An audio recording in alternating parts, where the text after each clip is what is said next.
shirweynihii ugu horeeyay oo ay isugu yimaadeen qurba joogta Soomaaliyeed ayaa ka furmay magaalada Istanbul ee dalka Turkiga waxaana shirka isugu yimid wax ka badan 100 ergooyin ah oo ka kala yimid daafaha dunida iyo 5 qaaradood. Hadafka shirka ayaa ah in Soomaalida qurbaha ku nool ay ka arinsadaan sidii ay isugu abaabuli lahaayeen isla markaasna u samaysan lahaayeen urur ama dalad midaysa taas oo aan siyaasadi ku lug lahayn kana shaqayn doonta maslaxada jaaliyadaha qurbaha iyo midagayga Soomaaliyeed. Furtaankii shirka ayaa dadkii ka hadlay waxaa ka mid ahaa gudoomiyaha guddiga qabanqaabada shirka Maxamed Cali Diini, Dr. Maryam Qaasim, wasiiradii hore ee wasaaradda adeegga bulshada, safiirka Soomaaliya u fadhiya dalka Turkiga Maxamed Mursal iyo safiirka Turkiga u fadhiya Soomaaliya Kenny Torom. ujeedooyinka shirkan waa labo. kow, sidee loo abaabulaa loona mideeyaa cudurada qurba joogta si ay dalalka ay joogaan garab iyo gacal siin karaan arrimaha laga wada midaysan yahay. tusaale, arrimaha xawaaladaha. tusaale, arrimaha laamaha socdaalka iyo sharciyada. tusaale, hidaha afka suuban ee dhaqanka Soomaaliyeed waxyaalaha laga midaysan yahay. labo, sidee loo maareeyaa oo si agaasiman loo habeeyaa waxtarka qurba joogtu ay ka tarto dalkii hooyo ee Soomaaliyeed. waxyaalaha rajayn lahaa kulligeena aan jeclaan lahaa inay nagala qayb qaataan shirkan inuu ka soo baxo in la yegleelo dallad ama madal Soomaaliyeed oo ka dhamaysa labadii ujeedooyin ee hadda hore kor ku soo xusay. waa qof kasta Soomaali aan la sheekaysta wuxuu ii sheegaa familigiisa gabar fool inay ku dhimatay uur inay ku dhimatay marka waa barabaleen na wada taabanaay gabadhaas inay u badan tahay markay dhalayso inay dhimato haddii ay dhacdo leanno way u badan tahay tii ka badbaada marka umusha ayadoo nool waxay u badan tahay wiigu ku horreeya inay dhimato waxaasoo dhan hadday kasoo gudubta cabla oo ayadoo nool ay dhashay ay faraxday waxba soo contribute karays ee isleedahay waana percentage badanaa dhimanayo laakiin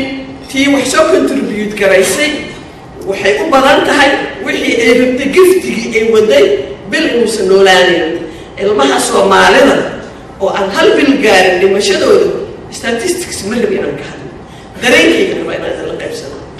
I have seen the positive efforts of diaspora returning in Somalia. I have also seen it here in Istanbul on June 2012 when we hosted over 300 civil society actors. waan aragnay muhiimadda ay leeyihiin qurba joogta intii aan joognay Soomaaliya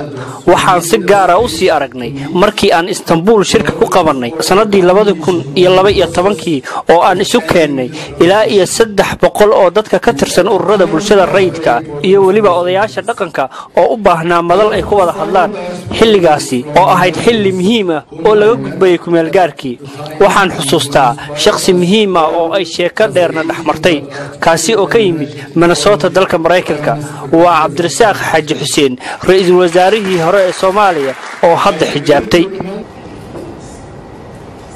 shirkan halkaa lagu qabtay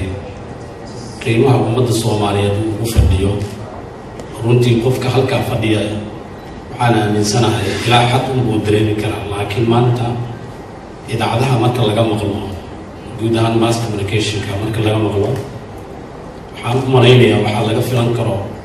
oo ummadda Soomaaliyeed ay ka sugayso inay noqon doonaan wax ayaga wax tari doona mustaqbalka. kasoo qaybgalayaasha ayaa isugu jiray dad u dhaqdhaqaaqa xuquuqda Soomaalida dalalka dibadda, barayaal wax ka dhiga jaamacadaha adduunka, cilmi baarayaal iyo waliba diblomaasiyiin ka kala socotay wasaaradda arrimaha dibadda Soomaaliya iyo Turkiga. shirkan wuxuu socon doonaa muddo 2 maalmood ah waxaana la filayaa in looga dhawaaqo dalad ay leeyihiin qurba joogta Soomaaliyeed taas oo uu saldhigeedu noqon doono dalka Soomaaliya. wadamada adduunkana laamo ku kala leh kana shaqaysa waxyaabaha guud ee Soomaalida ku midaysan yihiin waxayna ka mid noqon doontaa daladaha ururada bulshada rayidka ah. Cabduqaadir Muxiidiin, telefishinka qaranka Soomaaliyeed, Istanbul. daacadnimada kartida dulqaadka waxyaabahaas oo dhan hawl laga sugayo ayaad ii doorateen waana hawl runtii aad iyo aad u adag waxaan filayaa anigu inaan dadaalo insha Allah waan isku dayo inaan waxyaabahaas laynoo doortay ee la sheegay muhiimadda ee u ah sumadda u ah ama u ah inay inoo saamaxaan inaynu gaadhno meeshii aynu ku soconay anigu inaan intaa insha allah ku dadaalo idinkana sidoo kale waxaa laydinka baahan yahay inaad intaasoo kale la timaadaan haddii inta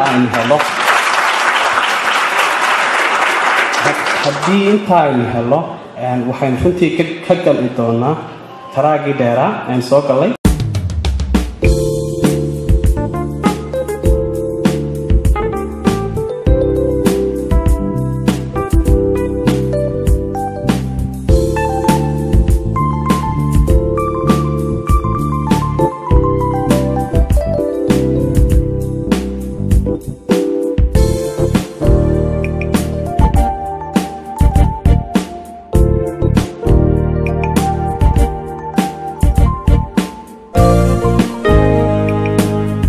quruxda badan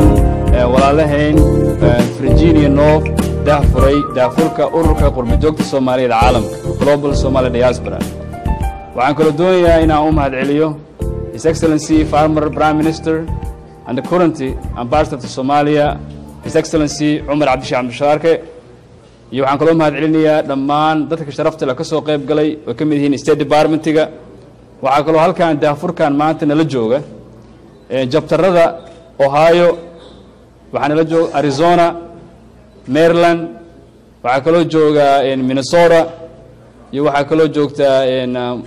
waa daafurka Global Somali Diaspora North America marka waxaan doonayaa inaan ka hadlo Global Somali Diaspora sababta loo aasaasay hadafku wuxuu ahaa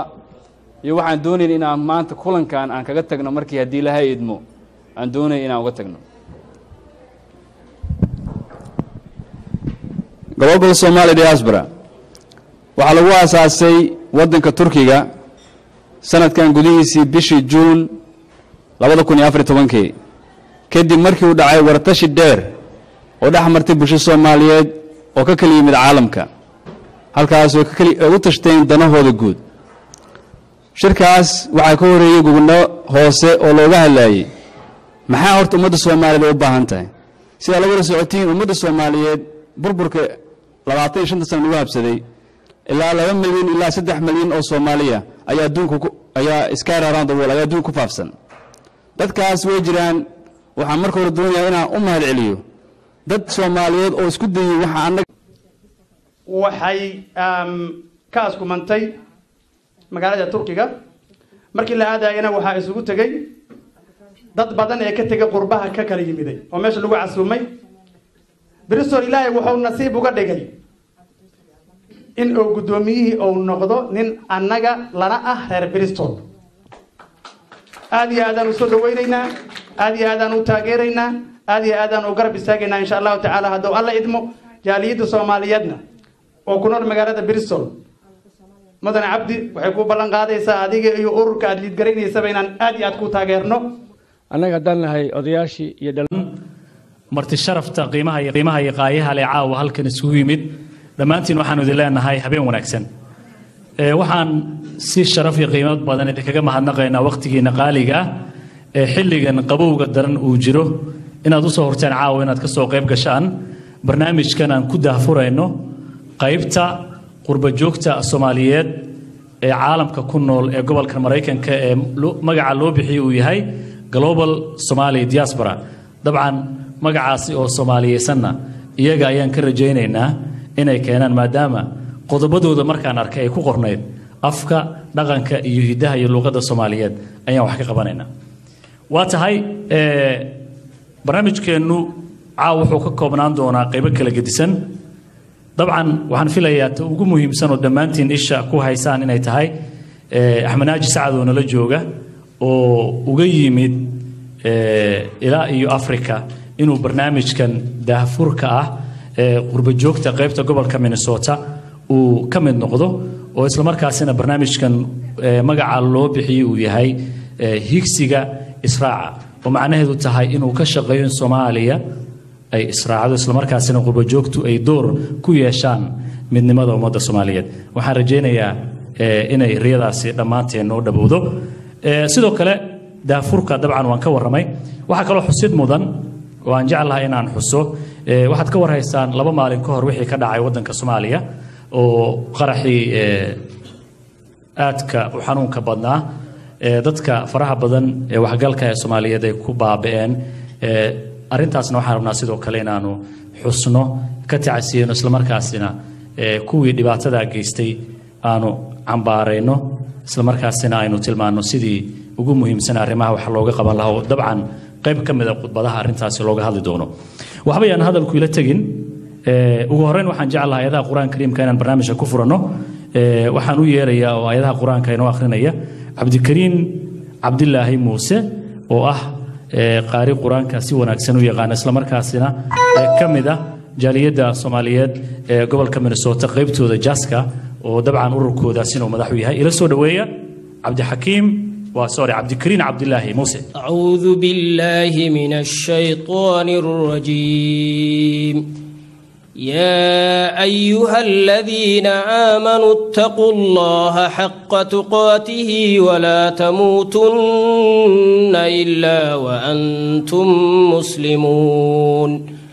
واعتصموا بحبل الله جميعا ولا تفرقوا واذكروا نعمة الله عليكم إذ كنتم أعداء فألف بين قلوبكم فأصبحتم بنعمته إخوانا وكنتم على شفا حفرة من النار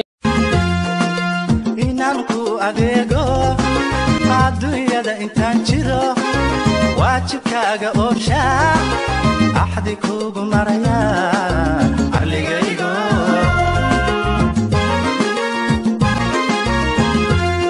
ninkasta kaa ordeeka abaaldhace addoonsiga la tegay soo mooga honta soo mooga mudanayaal iyo marwooyin dhammaan martida sharafta leh kasoo qayb gashay kulankan galabta waxaan ognahay inay tahay maalin sabti ah dadku danay lahaayeen weliba jawiga xataa roobabaa jiray marka runtii dadkiina ixtiraamay oo kulankan kasoo qayb galay aad iyo aad idii ka mahad celinayna waa mahadsantiin intaa kadib waxaa sharaf noo ah in maanta uu nala joogo directorka ama agaasimaha guud ee ururka Global Somali Diaspora sida Saalax hadda uu sheegay arrintan waxay haddii aan ku bishii June sanadkan waxaan u malaynay inay ahayd 20-keedii 22-kii aniga iyo Faadmo Faarax waxaana la ka casuumay waddanka Turkiga waxaan tagnay magaalada Istanbul halkaas waxaa isugu yimid dad Soomaali ah oo aad iyo aad fara badan oo gaaraya ilaa 100 qof